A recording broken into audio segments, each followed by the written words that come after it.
और आइए बात करते हैं लोकसभा चुनाव के महासंग्राम की बात करते हैं। लोकसभा चुनाव के ऐलान के बाद बीजेपी ने उम्मीदवारों के नामों पर मंथन और तेज कर दिया है। इसी क्रम में बीजेपी कोर ग्रुप की बैठक आज दिल्ली में होने वाली है।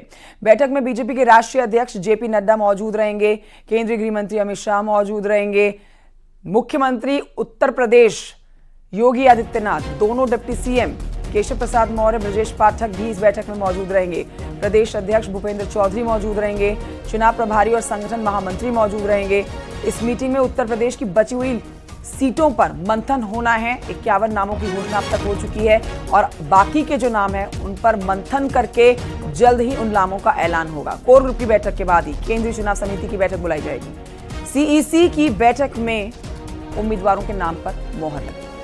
तो आज का दिन बेहद खास हो जाता है। देखिए, लोकसभा चुनाव की तारीखों का और कितने चरणों में चुनाव होने वाले हैं, ये ऐलान इलेक्शन कमीशन की तरफ से कर दिया गया है। अब ऐसे में तमाम राजनीतिक पार्टियों ने अपनी कमर कस ली है और तेजी से चुनाव प्रचार करने के लिए आचार संहिता को ध्यान में रखते हुए, लेकिन अब उत्तर प्रदेश के बचे हुए बाकी नामों पर मंथन तेजी से हो रहा है।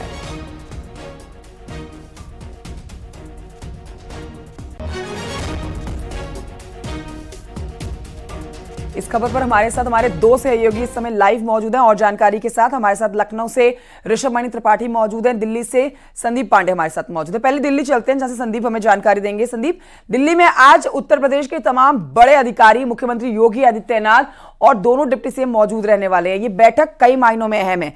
कुछ नाम बाकी रह गए हैं, 51 नामों की घोषणा कर दी गई है। क्या मान के चले आज नामों का ऐलान हो सकता है मंथन होने के बाद? देखिए, निर्वाचन आयोग ने चुनाव की घोषणा कर दी है और 20 मार्च को अधिसूचना जारी होने वाली है। वहीं यूपी में 19 चरण को पहला मतदान होना है। खास बात यह है कि यूपी में 7 चरण में मतदान होना है, लिहाजा ज्यादा वक्त अब नहीं रह गया है। ऐसे में बीजेपी अपनी शेष सीटों पर भी उम्मीदवारों की घोषित करने के लिए मंथन तेज कर दिया है। आज यूपी के कोर ग्रुप की बैठक है जिसमें राष्ट्रीय अध्यक्ष जेपी नड्डा, गृह मंत्री अमित शाह और यूपी के सीएम योगी आदित्यनाथ के अलावा प्रदेश अध्यक्ष, संगठन मंत्री, चुनाव प्रभारी के साथ साथ दोनों डिप्टी सीएम भी मौजूद रह सकते हैं। 4:30 बजे ये बैठक होनी है। यूपी में अब तक 51 सीटों पर भारतीय जनता पार्टी अपने उम्मीदवारों की घोषणा कर चुकी है। वहीं 5 सीटें ऐसी हैं जो सहयोगी दलों के लिए है, जबकि शेष बची सीटों पर एक सीट पर निषाद पार्टी बीजेपी के सिंपल पर चुनाव लड़ेगी। लिहाजा जितनी भी शेष सीटें हैं उस पर आज मंथन हो जाएगा। इसके बाद सीईसी की बैठक होगी जिसमें प्रत्याशियों पर मुहर लगेगी। खास बात यह है कि इसमें लोकसभा सीटों के अलावा इसी कोर ग्रुप में विधानसभा की जो सीटें हैं जिस पे उपचुनाव होना है उन पर भी मंथन होना। उत्तर प्रदेश में ऐसी 4 सीटें हैं जहां पर विधानसभा का उपचुनाव भी होना है। इसमें से 3 सीटें ऐसी हैं जिन पर बीजेपी के उम्मीदवार जीते थे, जबकि एक सीट ऐसी है जिस पर सपा का उम्मीदवार जीता था।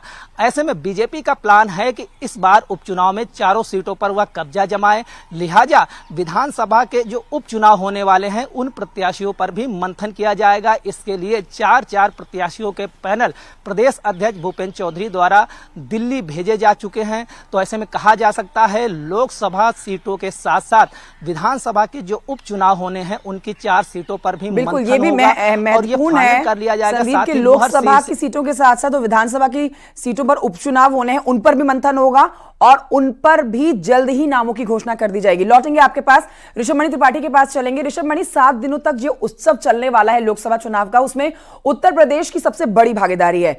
मतलब 7 चरणों में चलने वाले उत्सव में हर चरण में उत्तर प्रदेश अपनी भागीदारी देगा। लेकिन अब तक वीवीआईपी सीटें के ऐलान हो गए हैं जिसमें प्रधानमंत्री नरेंद्र मोदी की सीट हो, मुख्यमंत्री योगी आदित्यनाथ की सीट हो। इसके अलावा अभी कुछ और सीटें, अभी उन पर उम्मीदवारों के नामों की घोषणा बाकी है। बेसब्री से इंतजार उन्हीं नामों का, उन्हीं चेहरों का है, क्योंकि यह जानकारी मिल रही है कई सांसदों के टिकट काटे जा सकते हैं। आपके पास क्या जानकारी है? क्या नामों की घोषणा हो जाएगी? और नामों की घोषणा होगी तो क्या लगता है किन नामों को हटाया जाएगा, किन नए चेहरों को एंट्री दी जाएगी? ऋषभ मणि।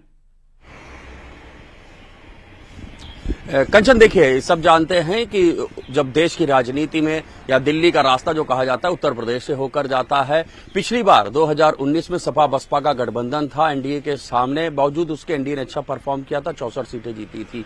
अब चूंकि प्रधानमंत्री नरेंद्र मोदी खुद 400 पार का नारा दे चुके हैं, तो मुख्यमंत्री योगी आदित्यनाथ भी अपनी जिम्मेदारी जानते हैं, लिहाजा वो लगातार जनसभाएं कर रहे हैं। लेकिन अब जो सबसे बड़ा चैलेंज है 25 सीटों पर उम्मीदवार घोषित करना है। 51 सीट थी जिसमें 12 बाराबंकी के उपेंद्र रावत थे, लेकिन एक आपत्तिजनक वीडियो है जिसके बाद उन्होंने खुद अपनी सीट न लड़ने का फैसला किया था, घोषणा की थी। देखना होगा उस सीट पर क्या फैसला होता है। इसके बाद वीआईपी सीट जैसे आप कह रही थी, मेनका गांधी, वरुण गांधी, रीता बहुगुणा जोशी, कानपुर में सत्यदेव पचौरी, देवरिया में रमापत राम त्रिपाठी, जैसे ये बड़े चेहरे हैं, इनके ऊपर फैसला होना है।